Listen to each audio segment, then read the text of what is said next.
Hello friends, स्वागत करती हूँ आप सभी का सितंबर शिल्पी होम साइंस क्लासेस में। फ्रेंड्स, अगर आपने मुझे फेसबुक, इंस्टाग्राम और टेलीग्राम पे फॉलो नहीं किया है तो सितंबर शिल्पी सर्च करके आप मुझे वहाँ फॉलो कर सकते हैं।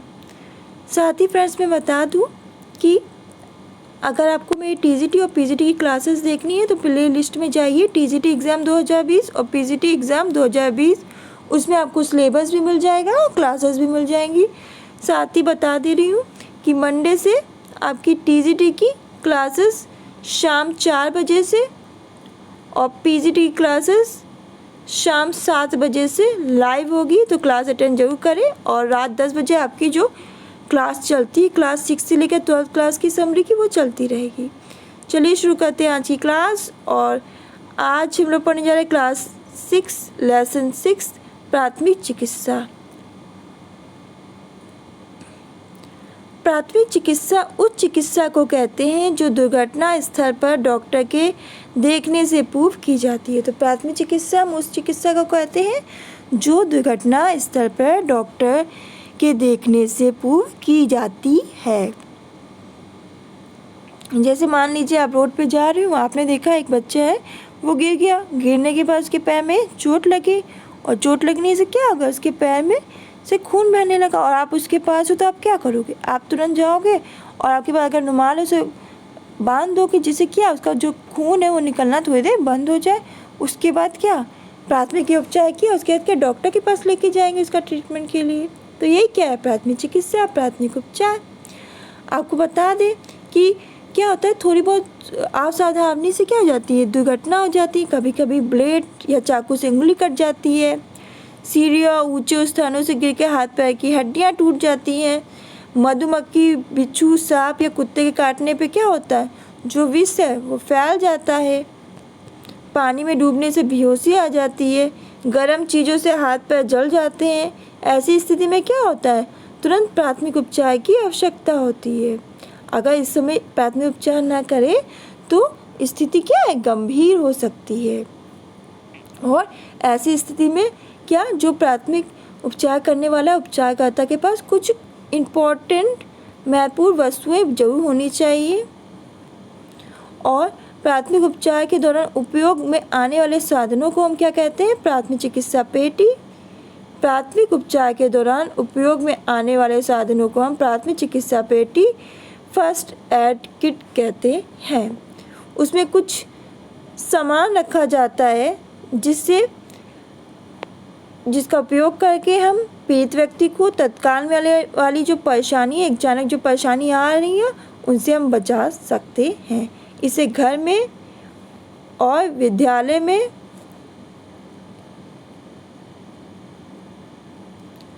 और जब आप बाहर जाते तो अपने पास जरूर रखना चाहिए। उसमें क्या सामान होता है, बाम सिर दर्द, जुकाम, हाथ पैर दर्द, कमर दर्द के लिए, रुई पट्टी, घाव साफ करने, चोट पे बांधने के लिए, डिटॉल सेवलॉन, घाव को साफ करने के लिए, बैंडेड छीलने व कटने पर प्रयोग संक्रमण से बचाता है, एंटीसेप्टिक छीलने, कटने और घाव पे लगाने हेतु, इनो, पुदीना, पेट दर्द, दस्त, अपच, बदहजमी आदि में लगाया जाता है। इलेक्ट्रॉन निर्जलीकरण से बचाव हेतु यह शरीर में नमक व खनिज लवण की कमी को पूरा करता है। तो याद रखिएगा, इलेक्ट्रॉन यह शरीर में नमक व खनिज लवण की कमी को पूरा करता है। फिर एंटी एलर्जिक दवा, क्रीम, त्वचा पे होने वाली खुजली व चिकित्सकों के से आराम देता है। थर्मामीटर बुखार नापता है। ग्लूकोज, थकावट व बेहोशी आने पर, कैंची, पट्टी को काटने व अन्य कार्यों के लिए। साथ ही बता दें, फर्स्ट एड में कुछ बातों का भी ध्यान रखना चाहिए। पहले तो जो दवाएं हैं उनकी डेट देख लेनी चाहिए कि जो दवा की डेट है वो ख़राब होने वाली डेट तो नहीं है।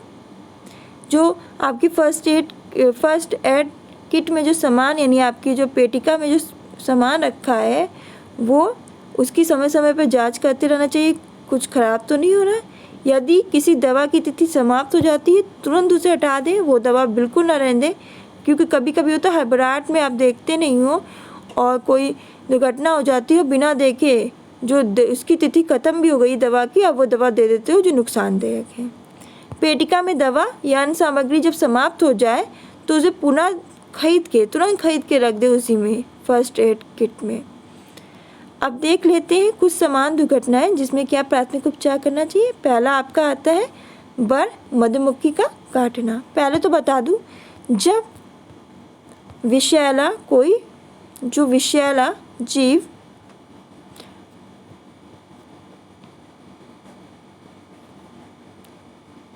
जैसे आपका बर हो गया, मधुमक्खी काट लेती है, तो आपको पता है मधुमक्खी काटने में बहुत पीड़ा होती है, जलन होती है और चिकत्ते पड़ जाते हैं। कभी कभी क्या होता है कि इनके डंक मारने पर उसकी नोक टूटकर शरीर में रह जाती है, जिससे विष फैलने पर वह स्थान क्या होता है, वो विष फैल जाएगा, नोक रह जाएगी तो सूज जाता है और उसमें क्या होती है, बहुत तेज़ से जलन होती है। तब हमें क्या करना चाहिए, कटे हुए को स्प्रिट या साबुन से धोना।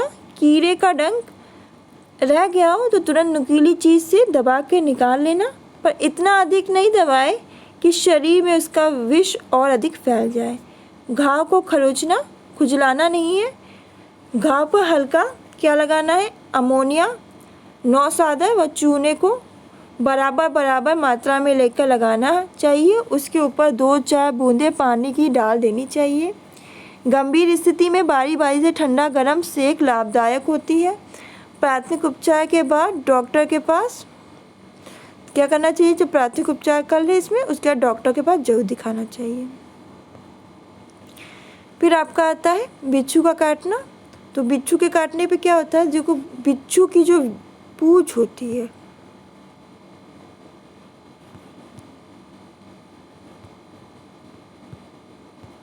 वो वृक्काकार डंक होता है। कैसा होता है, वृक्काकार डंक होता है। जब बिच्छू डंक मारता है, जब बिच्छू है वो क्या मारता है, डंक मारता है, तो वहाँ अपना विष है वो छोड़ देता है। और यह विष किस पे, नाड़ी तंत्र पे। याद रखिएगा, जो बिच्छू का विष है वो नाड़ी तंत्र पर अपना बुरा प्रभाव डालता है। ऐंठन, बेहोशी भी उत्पन्न हो जाती है। और फिर जी मचलाना, उल्टी, सिर दर्द की शिकायत हो जाती है। सांसें बहुत तेज़ी से चलने लगती है। कटे स्थान पे जलन मचने लगती है, ऐसा लगने लगता है। यदि बिच्छू के डंक मारने पर तुरंत उपचार न किया जाए तो क्या होगा, जो रोगी है उसकी मृत्यु हो जाएगी। रोगी की मृत्यु हो जाती है। क्या उपचार करना चाहिए में प्राथमिक, काटने वाले स्थान से थोड़ा ऊपर कस कर पट्टी बांध देना चाहिए, जिससे विष पूरे शरीर में ना फैले। कटे हुए स्थान पर बर्फ़ रख देने से दर्द का अनुभव कम होगा। जो कटा स्थान है जहाँ पे बिच्छू ने काटा है उस पर क्या बर्फ़ रख देंगे, उससे दर्द जो होगा वो कम होगा। प्राथमिक उपचार के बाद तुरंत डॉक्टर को दिखाएं। फिर आपका कुत्ते का काटना। तो क्या होता है कि अगर हम कुत्ते को छेड़े तो क्या करेगा, वो काट लेगा। यदि कुत्ता पागल है तो बिना छेड़े भी काट सकता है। कि पागल कुत्ते को पहचानना सरल है, क्योंकि देखेंगे तो पागल कुत्ते की पूँछ जो है पागल कुत्ते की झुकी होती है और चेहरा भयानक हो जाता है, जो घूं घूं के देखता है। उसके मुंह से झाग निकलता है, मेन पॉइंट तो झाग, और वह बिना कारण के भौंकता रहता है।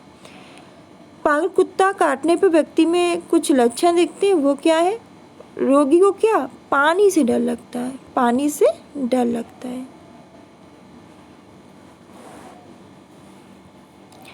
पानी से डर लगता है रोगी को। फिर गले में दर्द होता है, भोजन नहीं निगल पाता है, भोजन निगल नहीं पाता। क्या उपचार करना चाहिए पागल कुत्ते के काटने पे। देखिए, पागल कुत्ते का काटने पे पागल कुत्ते काटने में घाव को तुरंत साबुन या स्प्रिट से धोना चाहिए। जो स्प्रिट है और साबुन से धोना चाहिए। रोगी को तुरंत अस्पताल भेजकर रेबीज़ का इंजेक्शन लगवा दे। कुत्ते के काटने से ये क्वेश्चन इंपॉर्टेंट है, लिख लें, हाइड्रोफोबिया रोग हो जाता है। इंपॉर्टेंट, हाइड्रोफोबिया रोग हो जाता है। सांप का काटना। तो आपको बताते हैं, सांप के काटने पे क्या होता है, विष की कुछ बूंदें क्या होता है शरीर में क्या हो जाती है, प्रवेश कर जाती है, और जो कटा स्थान है उसमें क्या हो जाता है, उसमें दर्द होता है, सूजन आती है, त्वचा का जो रंग है सूज जाता है।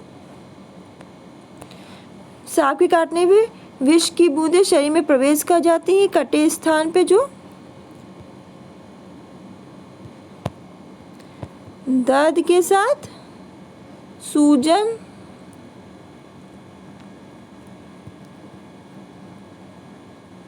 आ जाती है, जो त्वचा का रंग है बैंगनी हो जाता है। साथ ही वहाँ पे जो विष दंत के दो छोटे छोटे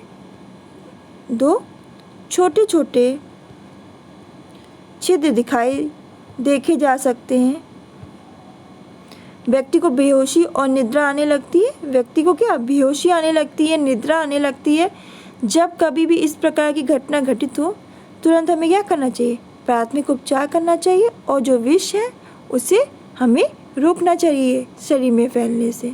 तो सांप के काटने पर हमें क्या प्राथमिक उपचार करना है, सांप काटे हुए स्थान को तुरंत शांतिपूर्वक लिटा दें। जो सांप जहाँ काटा है उस व्यक्ति को तुरंत क्या करे, शांतिपूर्वक लिटा दे, लेकिन उसे सोने ना दे, उसको सुलाना नहीं है। विष को फैलने से रोके। मादक पदार्थ नहीं देना चाहिए, मादक पदार्थ विष फैलाने में सहायक होते हैं। सांप काटे हुए व्यक्ति को जल्दी डॉक्टर के पास ले जाना चाहिए। तो ये प्राथमिक उपचार करना चाहिए। इसी के साथ आपका प्राथमिक उपचार चैप्टर फिनिश होता है। प्राथमिक चिकित्सा उपचार एक ही बात है। मिलते हैं कल रात 10 बजे लाइव क्लास में। रोज़ रात 10 बजे आपकी क्लास 6 से लेकर 12 क्लास तक की समरी कराई जा रही है, ज़रूर देखें। चैनल को सब्सक्राइब नहीं किया है, चैनल पे नए हैं तो चैनल को सब्सक्राइब कर लें, जिससे आप मेरी लाइव क्लास आराम से आपको नोटिफिकेशन मिल जाएगी और आप लाइव क्लास मेरी अटेंड कर सकते हैं। तो फ्रेंड्स आज के लिए बस इतना ही। क्लास अच्छी लगे तो कमेंट करके जरूर बताइएगा, वीडियो को लाइक कीजिए, शेयर करिए। आज के लिए बस इतना ही। तब तक खुश रहिए, मुस्कुराते रहिए, अपना ध्यान रखिए। धन्यवाद।